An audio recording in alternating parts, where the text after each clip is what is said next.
Hello my dear students, welcome to AR maths zone. कैसे हैं आप सब लोग? ठंड बहुत बढ़ गई है, ध्यान रखना अपना थोड़ा सा। एग्ज़ाम डेज चल रहे हैं वैसे भी, ठीक है। तो आज हमने 7.4 के 2 सम कर लिए थे हमारी पिछली वीडियो में, आई थिंक, है ना। तो आज हम 7.4 एक्सरसाइज को कंटिन्यू कर रहे हैं, जिसमें हम थर्ड सम से स्टार्ट कर रहे हैं। उसमें हमने अभी तक क्या किया था? हमने एंगल बिटवीन टू लाइंस का फॉर्मूला किया था, कंडीशन की थी पैरेलल की और परपेंडिकुलर की, और इक्वेशन ऑफ लाइंस की थी अगर कोई लाइन किसी गिवन लाइन के पैरेलल है या परपेंडिकुलर है, ठीक है। आज हम उस पर बेस्ड सम कर रहे हैं। तो देखिए थर्ड सम क्या है। सबसे पहले स्टेटमेंट समझिए। Find equation of line passing through 4, 5, एक पासिंग पॉइंट दिया हुआ है, and making an angle 45 degree with this. Ma'am हमें कैसे पता लगेगा ये 7.4 एक्सरसाइज का है? हमें तो एक पॉइंट दिख रहा है और एक एंगल दिख रहा है। हमें तो एंगल से हम स्लोप निकाल लेंगे, पासिंग पॉइंट है, 1 पॉइंट फॉर्म भी तो लगा सकते हैं। आ रहा होगा मन में सवाल? आ रहा है, आना भी चाहिए भाई। देखो उसमें क्या था, पासिंग पॉइंट था, वेरी गुड, ठीक है। एंगल था, गुड, लेकिन वो एंगल किसके साथ बनाता था? ये एंगल वो एंगल बनाता था जब हम 1 पॉइंट फॉर्म लगाते थे, तो वो एंगल बनाता था एक्स एक्सिस के साथ।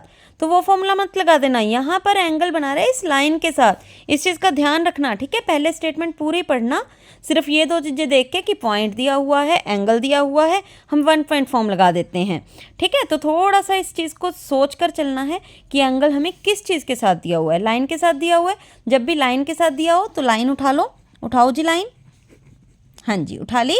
उसके बाद क्या, इसकी स्लोप निकालेंगे। स्लोप निकालने के लिए हमें सिर्फ y को इधर रखना है। मैं y को उधर लेके जा रही हूँ क्योंकि वो नेगेटिव था। इक्वल्स टू y, और y के कोफिशिएंट को 1 करना है। इसका कोफिशिएंट ऑलरेडी 1 है, तो जो x के साथ लगा हुआ है दिस इज आवर स्लोप। तो m1 आ गई हमारी 2, ठीक है। अब फॉर्मूला लगाते हैं एंगल बिटवीन टू लाइन्स का। Tangent theta equals to mod of m1 minus m2 upon 1 plus m1 m2। ये फॉर्मूला मैंने आपको पिछली वीडियो में बताया था, अगर नहीं याद तो आप पिछली वीडियो में जाकर देख सकते हैं, ठीक है। तो एंगल है 45 डिग्री इक्वल्स टू, ये है हमारी 2 minus m2 upon 1 plus 2 m2। ये बना हमारा 1, टेंजेंट 45 डिग्री की वैल्यू 1 प्लस 2 m2। उसके बाद मैंने पिछली वीडियो में बताया था मोड़ हटाने का तरीका, कि क्या बताया था, जो मोड़ के अंदर वैल्यू है उसको एक बार इसी के इक्वल रखा, और जो मोड़ के अंदर वैल्यू है उसको साइन चेंज करके लिखा, ठीक है।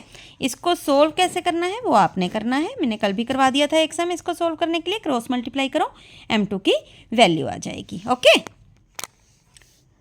ओके जी, अब बढ़ते हैं हमारे नेक्स्ट सम की तरफ। फोर्थ सम मैंने आपको होमवर्क दिया है, एक्चुअली वो फिफ्थ सम के बिल्कुल पैरेलल है। जैसा फिफ्थ सम हम करेंगे ना वैसा ही फोर्थ सम है, लेकिन फिफ्थ से थोड़ा इजी है, इसलिए मैंने आपको एज अ होमवर्क दिया है, ठीक है। तो वो आप करके आप मुझे एक बार उसकी फ़ोटो ज़रूर कमेंट सेक्शन में क्लिक करके भेजना, ठीक है, ताकि मैं देख सकूं कि आप कैसे कर रहे हैं, कैसे समझ पा रहे हैं इस चैप्टर को। ओके, तो फिफ्थ क्वेश्चन करते हैं। Find equation of line passing through, अब एक पॉइंट में से पास कर रही है, एंड पैरेलल टू, मैंने बताया था ये साइन हमारा पैरेलल का होता है, पैरेलल टू दिस लाइन। देखो पैरेलल दिया हो ना, किसी लाइन के पैरेलल हमें कोई लाइन लिखनी होती है तो बहुत इजी होता है। कैसे? मैंने क्या कहा था, equation of line parallel to given line जो दी हुई है हमें, उसके पैरेलल लिखने के लिए ना कोई भी लाइन की इक्वेशन वो क्या होती है, आप x और y वाली तो एज इट इज़ लिख दो, 4x प्लस 4y, इतना तो एज इट इज़ लिख दिया जी, बहुत ईजी है। अब ये जो कांस्टेंट है ना +7, इसकी जगह पे आप लिख दो प्लस k इक्वल्स टू 0 है ना, कितना ईजी। सिर्फ हमने क्या किया, जो गिवन लाइन थी उसको x और y वाली टर्म्स को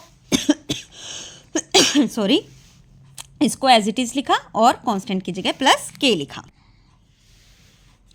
ठीक है जी, लिख दिया। अब इस k का क्या करें, अभी हमारा पासिंग पॉइंट बाकी है ना, तो इस पासिंग पॉइंट का यूज़ करते हैं। पासिंग पॉइंट क्या है, 1, 1। अब इस लाइन को इस पॉइंट से पास करवा दो। पास करवाने का मतलब ये पॉइंट इसमें पुट कर दो, मतलब x की जगह पहली वैल्यू और y की जगह दूसरी वैल्यू, x की जगह 1 और y की जगह 1 पुट करो। करो पुट।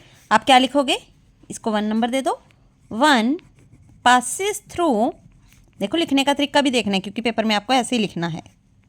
कहाँ से पास करता है, 1, 1 में से।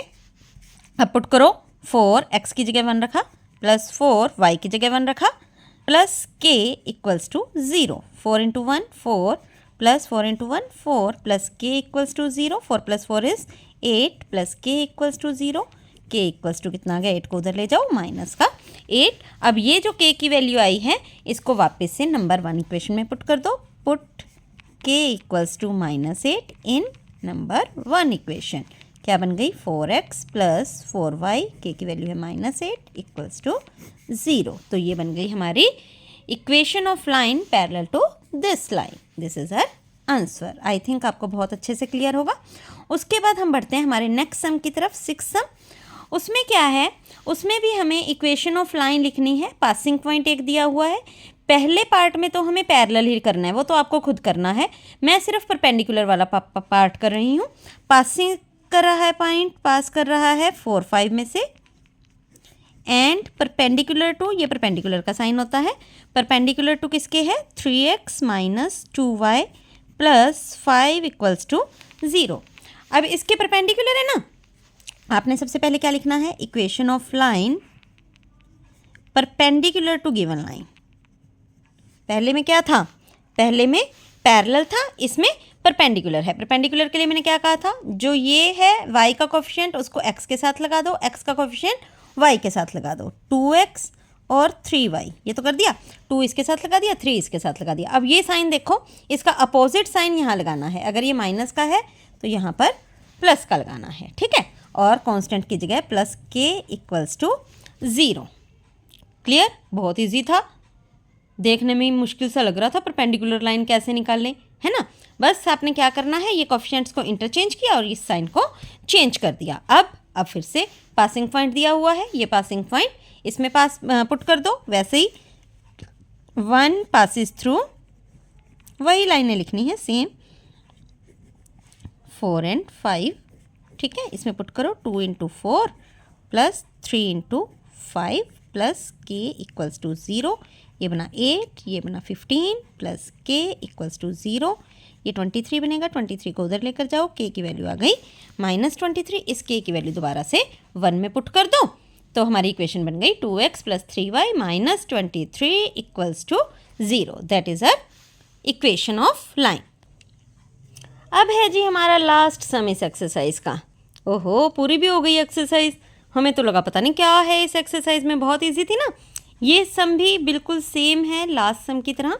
इसमें क्या है, find equation of line having x intercept 3 and perpendicular to this line. अब मैं इंग्लिश नहीं लिख रही, इंग्लिश आपको लिखनी है जब आपने सम करना है, तब आपने इंग्लिश लिखनी है। मैं सिंपली आंसर लिख रही हूँ।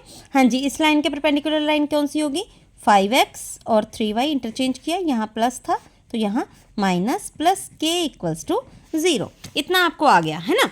अब दूसरी कंडीशन में हम पासिंग पॉइंट तो दिया ही नहीं हुआ, अब क्या पुट करें इसमें। ध्यान से देखो एक बार, थोड़ा सा दिमाग लगाकर।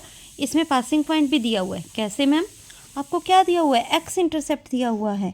x इंटरसेप्ट मैंने आपको शुरू में बताया था क्या होता है, कि जब भी कोई लाइन x एक्सिस को जहाँ पर कट करती है तो ये डिस्टेंस जो है वो हमारा x इंटरसेप्ट होती है ना। यानी ये 3 दी हुई है, तो ये पॉइंट क्या बना भाई, इस पॉइंट पे ये डिस्टेंस हमारा x कोऑर्डिनेट होता है और x एक्सिस पे y की वैल्यू 0 होती है। यानी कि ये लाइन हमारी पास कर रही है कहाँ से, 3 0 से। 1 पासिस थ्रू कहाँ से, 3 0 से।